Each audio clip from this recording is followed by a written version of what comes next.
Hi everyone, my name is Tammy Cline and I am a preschool teacher.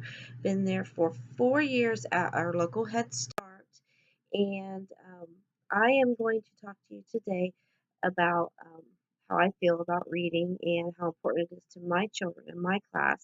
I believe that we should encourage them to read.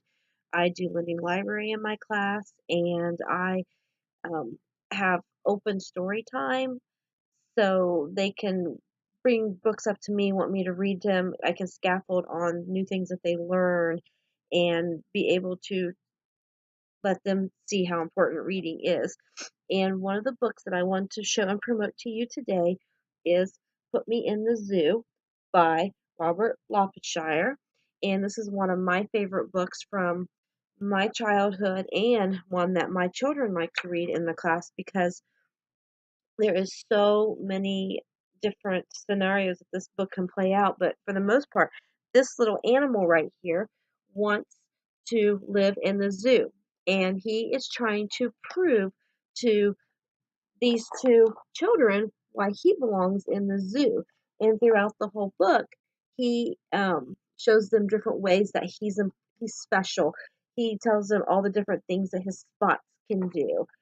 He One of my favorite parts in the book is the rhyming. It says, "I would like to live this way. This is where I want to stay. Will you keep me in the zoo? I want to stay here in here with you." And he goes and gets kicked out. So he has to prove to them why he needs to be in the zoo and what makes him so special. And throughout the book, there's just different things that he likes to tell the children by I can put and what he can do with his spots. And one of the things is he tells them, he says, with his spots, "Look at this now. One, two, three. I can put them in a tree."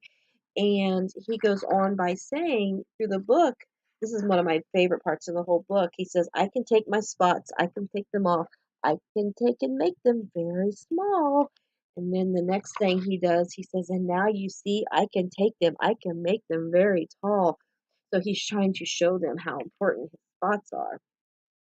And through the whole book, he also tells them that he can put them in a box, and then he can take all of his spots and make them look like socks. So you can see the rhyming words where the children can gain new words that they can grow on um, and build their vocabulary on. He's like, "I could put them way up high, up they go. I make them fly." And at the very end, the children teach him a lesson and tell him how special he is, and that they actually have a better place that he would be more special. And they suggest to him that he could go live in the zoo. And his final word, a couple things that they tell him, with all the things that you can do, the circus is the place for you. And he says, "Yes, this is here. I want to be. The circus is the place for me." And he got to learn that he could actually do all the tricks with his spots in the circus and entertain people. So there is a reason that he was made this way, that he was made for entertaining and making people happy.